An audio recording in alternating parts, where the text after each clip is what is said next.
बिस्मिल्लाहिर्रहमानिर्रहीम सैयदुना करीमुन सल्लल्लाहु अलैहि वसल्लम। अस्सलाम वालेकुम फर्स्ट ईयर क्लास। आज हम लेक्चर नंबर 5 के 19th लेक्चर और चैप्टर नंबर 5 के 19th लेक्चर और ओवरऑल 30th लेक्चर के साथ आपसे कंटिन्यू करेंगे। और आज हम एक्सरसाइज को ही कंटिन्यू करेंगे। 6 क्वेश्चन तक तो मैंने कल आपको बता दिए थे, बल्कि 4 तक मैंने आपको बता दिए थे। आज हम 5वां, 6वां, 7वां ये इन क्वेश्चन को देखेंगे। इनमें से कुछ क्वेश्चन तो ऐसे हैं जो सीधे सीधे हैं, वो आप लोग इजीली अपनी बुक से सर्च आउट कर सकते हैं। एक्सप्लेन, पहला जो क्वेश्चन नंबर 5 का ए पार्ट देखें जरा। Explain oil drop experiment to determine the charge of an electron. Charge on electron मालूम करने के लिए आपने मिलिकन ऑयल ड्रॉप मेथड जो आपने किया था, बुक का पेज नंबर मैं आपको शेयर कर देता हूँ, आप वहां से उसे देख सकते हैं। जी बच्चे, ये देखें पेज नंबर 122 पे ये measurement of charge on electron Millikan oil drop method, यहाँ से आपने शुरू करना है इसे और कहाँ तक इसे कंटिन्यू करना है। इसके अगले पेज के जो है वो तकरीबन मिड तक ये चलेगा, बल्कि नहीं एंड तक किया, तकरीबन यहाँ तक आपने इसको करना है। ये क्वेश्चन नंबर 5 का कौन सा पार्ट है? ए पार्ट है। ठीक है, तो अब नेक्स्ट अगर आप देखें बी पार्ट, क्वेश्चन नंबर 5 का बी पार्ट देखें।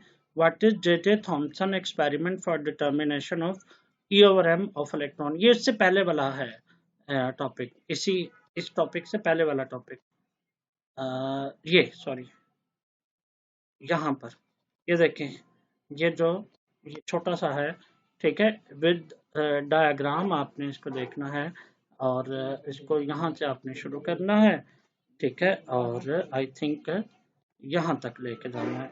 ये अगर आप इसको साइड पे कर दें तो यहाँ तक आपने इसे लेके जाना है, यहाँ तक, ठीक है, यहाँ तक आपने इसे लिखना है। तो ये क्वेश्चन नंबर 5 का कौन सा पार्ट हो गया? बी पार्ट हो गया। अब क्वेश्चन नंबर 5 का सी पार्ट देखें। Evaluate of mass of electron from above two experiment, यानी ई ओवर एम की वैल्यू और चार्ज के वैल्यू की मदद से अपने मास ऑफ इलेक्ट्रॉन मालूम करना है। ये भी इन्हीं के पास एक टॉपिक है।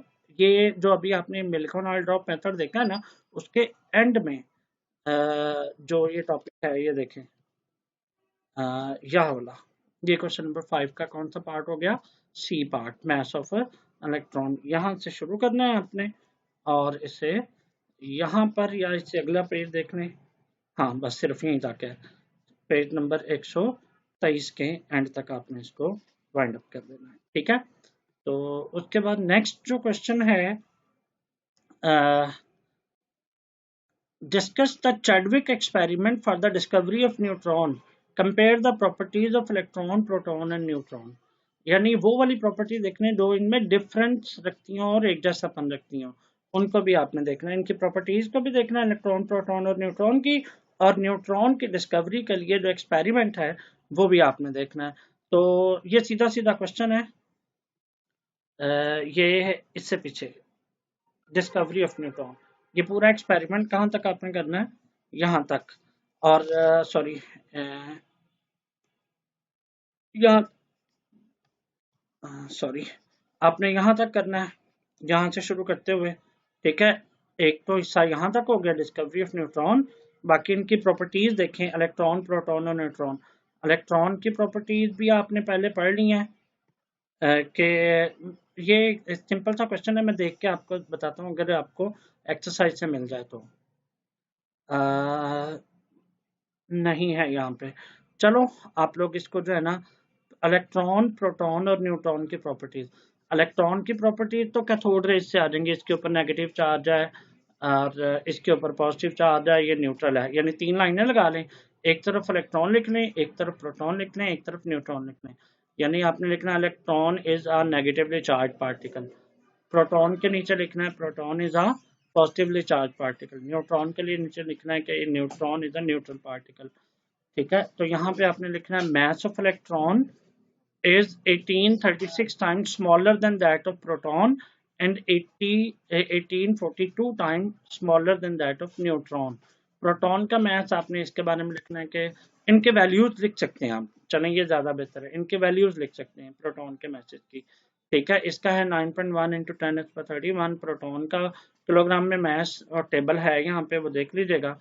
मैं वो टेबल ही चले आप साथ शेयर कर लेता हूँ जो आप इसकी प्रॉपर्टीज में देख सकते हैं। चलें ये छोटा सा एक टेबल है जो आई थिंक यहाँ पे, ये देखें ये table, properties of fundamental particles, इनको कंपेयर करना है, प्रोटॉन, चार्ज, ये सारा कुछ, ये वाला जो टेबल है आप इसको लिख सकते हैं इसकी प्रॉपर्टीज के कंपैरिजन में, ठीक है।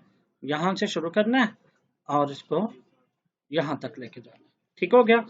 उसके बाद नेक्स्ट जो आप क्वेश्चन नंबर 6 का ये सी पार्ट था, नहीं क्वेश्चन नंबर 6 का ये बी पार्ट था, यानी 2 क्वेश्चन आज आपके मैंने आपको एक्सरसाइज के बता दिया। अब नेक्स्ट जो है क्वेश्चन नंबर 7 जरा देखें। For descriptive question number 7 consult, ये तो ऊपर वाले क्वेश्चन का आंसर उसने बता दिया कि इनको देखना है। आगे क्वेश्चन नंबर 7 का ए पार्ट देखें। Give the postulate of Bohr atomic model, which postulate tells us the orbits are us that orbits are stationary and energy is quantized, के आपने ये बताना है कि ऑर्बिट फिक्स हैं और एनर्जी उनकी फिक्स है, यानी ऑर्बिट भी फिक्स है और एनर्जी भी। आपने इनके पास्टुलेट तो 5 आपने लिख देने हैं, ठीक है, जितने भी हैं उनमें से एक पास्टुलेट जो आपने, मेरे ख्याल में ये पास्टुलेट में शेयर करता हूँ, इसमें जो दूसरे पार्ट क्वेश्चन का, यानी यहां से विच से लेकर यहां तक, इसका जो है क्वेश्चन है वो मैं आपको पास्टुलेट का सिर्फ अपने नंबर बताना है, बाकी तो सारे पास्टुलेट आपने याद करने हैं, ठीक है। तो मैं ये वो शेयर कर देता हूँ। बोहर का ये पास्टुलेट है, यहाँ पे ये हैं 5 पास्टुलेट हैं, 1 2 3 और यहाँ पे आप ये कह लें 4 ही पास्टुलेट हैं, 4 ही पास्टुलेट हैं, ठीक है। तो अब आप इसको जो है वो इसका जो पास्टुलेट इसको फिक्स ये कहता है ना, यहाँ से ये ज्यादा बेहतर है,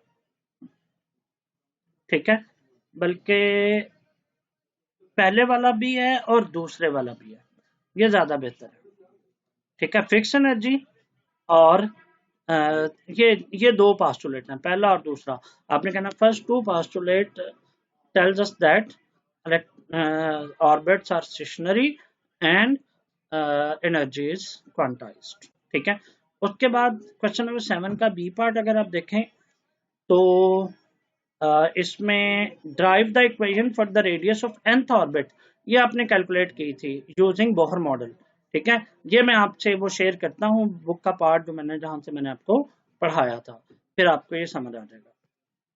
जी बच्चों, तो ये देखें लेक्चर नंबर जो 7 था इस चैप्टर का, जिसमें derivation of radius and energy, लेकिन आपने इस जो पार्ट में पर्टिकुलरली आपने क्या बताना है, रेडियस कैलकुलेट। तो इसके लिए अगर आप ये देखें, यहां से आपने इसे शुरू करना है, यहां से, ठीक है, और इसको कहां तक लेके जाना है आपने रेडियस कैलकुलेशन में।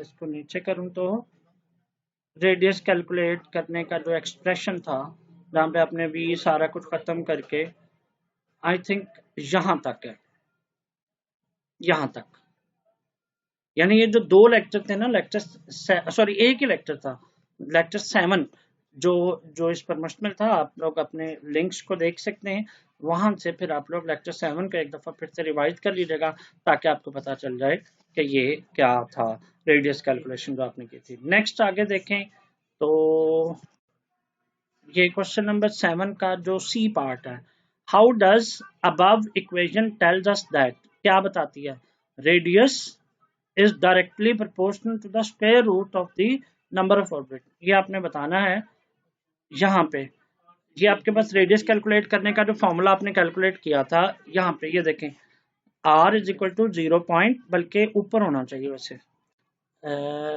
ये जो कांस्टेंट पार्ट है ना, ये देखो ये सारा कांस्टेंट पार्ट है, इसकी क्या वैल्यू है, ये वाली है, ठीक है। तो यहाँ पे साथ z भी होना चाहिए जो बट्टे के नीचे, जो यहाँ पे आपने, हाँ ये देखें ये वाला, अब यहाँ पे फॉर्मूला क्या बनना चाहिए जो आप अपनी बुक में देखें, ये जो की बुक है इसमें देखें, r इज इक्वल टू 0.529, ये जो वो कांस्टेंट वैल्यू थी जो ब्रैकेट के अंदर थी, n स्क्वायर और g, और आपको पता है कि यहाँ पे g एक कांस्टेंट है, 0.529 भी एक कांस्टेंट है, लेकिन बदल क्या रहा है, ऑर्बिट का नंबर। तो इसका मतलब ये हुआ ये दोनों कांस्टेंट और इक्वालिटी को हटा दें तो आपके पास कांस्टेंट आ जाएगा, ठीक है, z कांस्टेंट, और कांस्टेंट और इक्वालिटी को हटाएं तो हमारे पास कौन सा साइन आता है, प्रोपोर्शनैलिटी साइन। यहां से ये चीज जाहिर होती है कि r is directly proportional to n square, जो क्वेश्चन सी का पहला पार्ट था, ठीक है। उसने ये बताया ना कि proportional to the square of the number of orbit, n क्या है, नंबर ऑफ ऑर्बिटल, ऑर्बिट जिसे आप प्रिंसिपल क्वांटम नंबर भी कहते हैं। Next, radius is inversely proportional to the number of electron, number of proton in the nucleus, inversely. इसी से पता चलता है कि अगर फर्ज करें एक ऑर्बिट n कांस्टेंट कर लें, ठीक है, यहाँ पे यही फॉर्मूला आपने यूज करना है जो अभी किया है, क्या 0.529 n स्क्वायर ओवर जी, यानी फर्ज करें कि पहला ऑर्बिट है, सपोज करें, ठीक है, तो यहाँ से अगर आप गौर करें तो ये कुछ कांस्टेंट वैल्यूज आ रही हैं जब आप इनको सॉल्व करते हैं, 0.529 और हाइड्रोजन के लिए।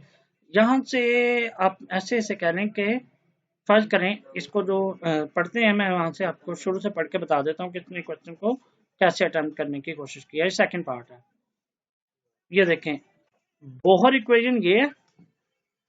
अब एक फिक्स ऑर्बिट के लिए डिफरेंस एलिमेंट, एक डिफरेंट एलिमेंट है, मतलब दो एलिमेंट है और उनका शेल नंबर 1 है, ठीक है, तो रेडियस किस पे डिपेंड करता है, उसके एटॉमिक नंबर के पे डिपेंड करता है, कैसे, इनवर्सली, यानी ये दो एलिमेंट के एटम के रेडियस को इनके एटॉमिक नंबर से कंपेयर कर रहा है, क्योंकि एटॉमिक नंबर तो एक एलिमेंट का फिक्स होता है, लेकिन जाहिर बात है यहाँ पे हम इसको वेरिएबल शो कर रहे हैं, ये बताना है कि यहाँ पे z जो है वो दो एलिमेंट के लिए, एक के लिए ज्यादा और एक के लिए कम हो सकता है। तो अगर फर्ज करें कि उनका एक ऑर्बिट फिक्स है, ठीक है, तो फर्ज करें दूसरा या तीसरा ऑर्बिट है, सपोज करें, ठीक है, दो एलिमेंट के लिए, तो उनके लिए जिसका एटॉमिक नंबर ज्यादा होगा उसका रेडियस कम होगा, जिसका एटॉमिक नंबर कम होगा उसका रेडियस ज्यादा होगा। ये इनवर्सली प्रोपोर्शनल का साइन, यहाँ से ये चीज पता चलती है, लेकिन ये दो एलिमेंट्स के लिए बात होगी।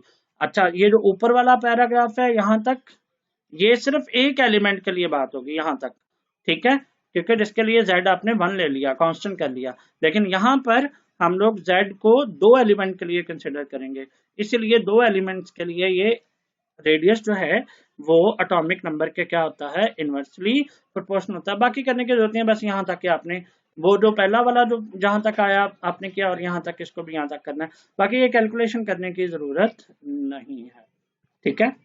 या वो मिसाल दे रहा है, वैसे अगर आप ये भी देख लें मिसाल के तौर पर, वो मिसाल समझा रहा है यहाँ से, ये वाले इसमें भी एक मिसाल समझा रहा है। फर्ज करें कि पहला शेल है, ठीक है, तो ये रेडियस है, दूसरा शेल है तो ये रेडियस है, एलिमेंट सेम रखा है, फर्ज करें हाइड्रोजन है, लेकिन ये मिसाल दे रहा है, चलें मिसाल भी इसको देख ही लें।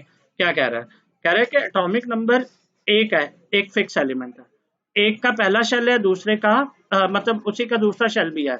अब पहला शेल का रेडियस ये है, दूसरे शेल का रेडियस ये है, देखो आपने n को बढ़ा दिया तो रेडियस भी क्या हो गया, बढ़ गया। लेकिन जब आप इसकी मिसाल की बात करते हैं, ये चलें ये ज्यादा बेहतर हो गया, उसने जब मिसाल दे दी है तो कर ही लें, ज्यादा बेहतर है कि हाइड्रोजन का फर्स्ट ऑर्बिट और हीलियम का फर्स्ट ऑर्बिट, दोनों का ऑर्बिट तो पहला ही है। अब इसका अगर रेडियस देखें तो 0.529 है, इसका अगर रेडियस देखें, क्योंकि इसका एटॉमिक नंबर हीलियम का 2 है, शेल इसका पहला ही है, आउटरमोस्ट शेल, तो इसके लिए इसका रेडियस क्या होगा, 0.26। इसका मतलब इनवर्सली प्रोपोर्शनल हो गया कि एटॉमिक नंबर बढ़ गया तो रेडियस क्या हो गया, कम हो गया। देखो ये कम ही हो गया। चलें इसको भी मिसाल भी कर लें, कोई बात नहीं। नेक्स्ट अगर आप इसका डी पार्ट देखें क्वेश्चन नंबर 7 का, क्वेश्चन नंबर 7 का डी पार्ट है जी, how do you come to know the velocity of electron in higher orbit are less and lower in lower orbit then those of lower, यानी velocities ज्यादा होंगी,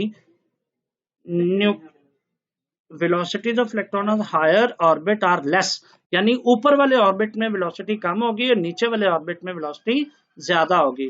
तो यहाँ पे रेडियस कैलकुलेशन का आपने जो फॉर्मूला किया हुआ था, ये देखो, ये फॉर्मूला, ये सेंटीपिटल फोर्स थी और ये कोलम्बिक फोर्स थी, दोनों बराबर हो जाएंगी। और यहाँ से आर, और यहाँ से ये चीज क्या पता चलती है कि वी बटे के नीचे बाकी सारी चीजें क्या हैं, कांस्टेंट हैं। ठीक है, तो यहाँ से ये चीज पता चलती है कि velocity is inversely proportional to the square of the velocity। तो इसका मतलब ये हुआ कि लार्जर रेडियस हो तो वेलोसिटी क्या होगी, कम होगी। यही आपने यहाँ पे एक्सप्लेन करना है। ठीक है, अब इसका ई पार्ट देखें। अगर इसका ई पार्ट है, पिछले पेज पे जाना पड़ेगा, इसका ई पार्ट जरा गौर करें तो यहाँ पर इसका ई पार्ट देखें।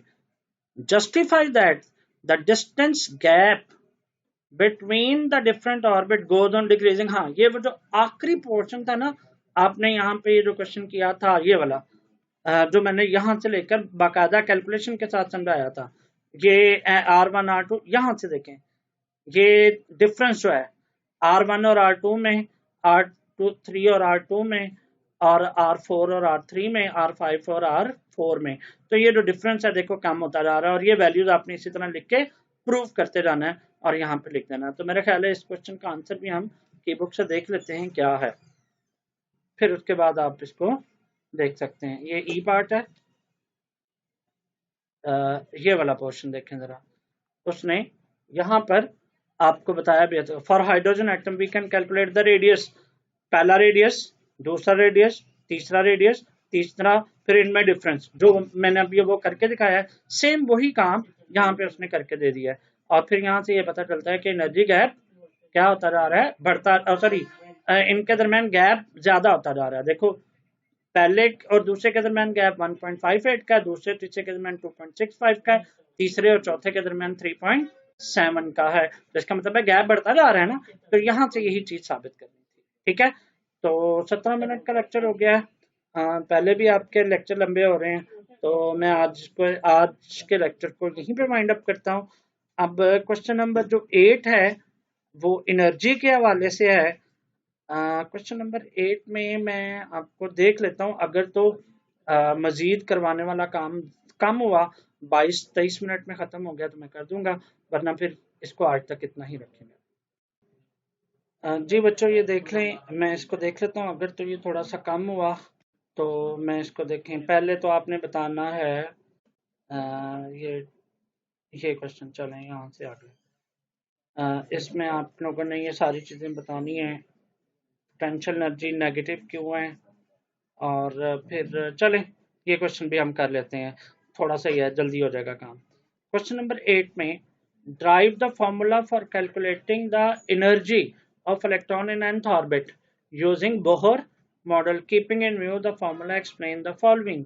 कि आपने पहले तो वो फॉर्मूला ड्राइव करना है जो आपने डेरिवेशन किया, ये वाला फॉर्मूला आपने जरूर ड्राइव करना है। ये पूरा फॉर्मूला की डेरिवेशन आपको वहां पे दी हुई है। अब इसके क्वेश्चन आपने बताने हैं। ये देखें, ये शॉर्ट क्वेश्चन है। Potential energy of bonded electron is negative. Bonded electron की पोटेंशियल एनर्जी नेगेटिव होती है। न्यूक्लियस की तरफ जब अट्रैक्ट हो रहा होता है इलेक्ट्रॉन, ठीक है, तो उसकी एनर्जी कम हो जाती है। क्यों कम होती है ये उसने लिखा हुआ है। Potential energy of electron at infinity point is zero. Infinity point का मतलब क्या है यहाँ पे, अगर आप इस लाइन को देखें, एक मिनट, इस लाइन को, इंफिनिटी पॉइंट, इसका क्या मतलब है, ये ध्यान में रख लेना। न्यूक्लियस के असर से बाहर, न्यूक्लियस के असर से बाहर एनर्जी, पोटेंशियल एनर्जी क्या होगी, जीरो होगी। When it comes closer to the nucleus, जब वो न्यूक्लियस के क्या होता है, करीब होता है, तो न्यूक्लियस अट्रैक्टेड, न्यूक्लियस इसे अट्रैक्ट करता है, एनर्जी इज रिलीज्ड, एनर्जी खारिज होती है। ठीक है, and the potential energy of electron nearest to the nucleus, nucleus के करीब जो है, विल बी लीस्ट, सबसे कम होगी, since it has release energy, क्योंकि एनर्जी कम हो गई है, due to increase in attraction, attraction के कम होने की वजह से। The value closer to the nucleus is lower than zero, वो जीरो से क्या होगी, कम होगी। And point point infinity any value lesser than negative zero is negative. That's it the reason why potential energy of bonded electron is negative। यही वजह है कि उसकी potential energy negative है। तो इसका मतलब है कि ए पार्ट तो बड़ा सिंपल हो गया कि जब अट्रैक्ट होता है तो पोटेंशियल एनर्जी क्या होती है, कम होती है, क्योंकि उस दौरान एनर्जी खारिज हो जाती है। अब आगे क्वेश्चन नंबर 8 का B part, total energy of the bonded electron is also negative.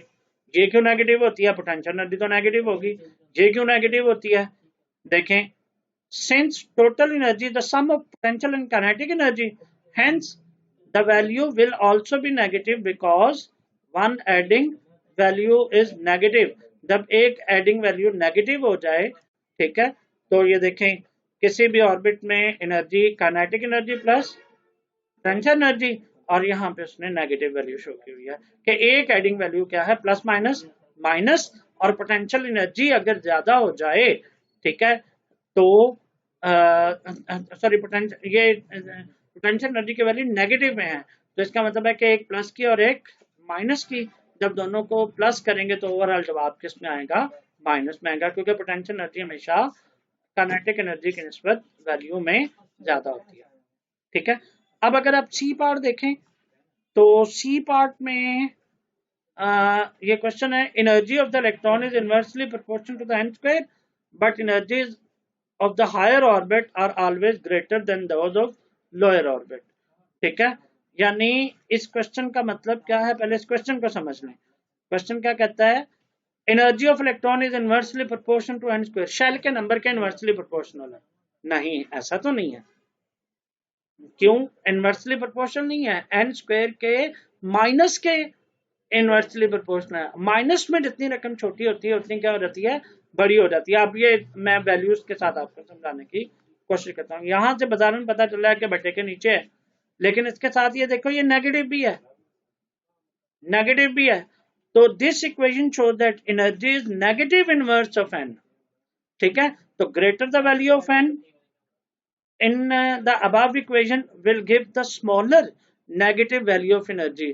तो इसका मतलब है कि वैल्यू नेगेटिव वैल्यू जितनी छोटी होगी उतनी ज्यादा जवाब बड़ा होगा, तो नेगेटिव में जितनी रकम छोटी होती है उतनी क्या होती है, बड़ी होती है। तो यहाँ पे decrease in negative value show that increasing trend of n, यहाँ से पता चलता है कि n का ट्रेंड क्या हो रहा है, बढ़ रहा है। तो hence we can say that energy of electron increases with the increase in value of n, ठीक है, माइनस की वजह से वैल्यू बढ़ जाएगी एनर्जी की जब n बढ़ेगा तो। अब आगे देखें, the energy difference between radiation goes on decreasing, ये एनर्जी डिफरेंस को भी मैंने आपको कैलकुलेट करके दिया था, ये आप पहले सेल की एनर्जी देखें इस फॉर्मूले से, फिर दूसरे की देखें, तीसरे की देखें, चौथे की देखें, और फिर इनके दरमियान डिफरेंस कैलकुलेट कर लें, और ये देखें डिफरेंस पहले 984 है, फिर 182 है, फिर 163 है, तो देखो एनर्जी डिफरेंस क्या होता रहा है, हालांकि फासले का गैप बढ़ता जा रहा था लेकिन एनर्जी डिफरेंस क्या होता जा रहा है, कम होता जा रहा है। तो इसका मतलब है कि ये अब आपके 8 क्वेश्चन है, आज के लिए इतना ही रहने दें, नेक्स्ट हम एक्सरसाइज के अगले पार्ट के साथ कंटिन्यू करेंगे, और इसको आपने याद जरूर करना बेटा, ये वही टॉपिक्स हैं जो आप लोगों ने ऑलरेडी पढ़े हुए हैं, ठीक है, और बस उनकी एक रिवीजन है, इसीलिए एक्सरसाइज का करवाने का मकसद भी यही है कि ताकि आपकी एक रिवीजन हो जाए। नेक्स्ट इंशाल्लाह हम अगले लेक्चर के साथ कंटिन्यू करेंगे, जिसमें हम लोग स्मार्ट सिलेबस के क्वेश्चन नंबर 8 तक तो हमने कर लिए हैं, अब क्वेश्चन नंबर 9, 10 और 11 और 14 इनको हम इंशाल्लाह बाद में देखेंगे, इसके साथ शायद और भी हैं वो भी देख लेंगे इंशाल्लाह। चलें बाकी बात कल करेंगे, आज के लिए इतना ही, अल्लाह हाफिज।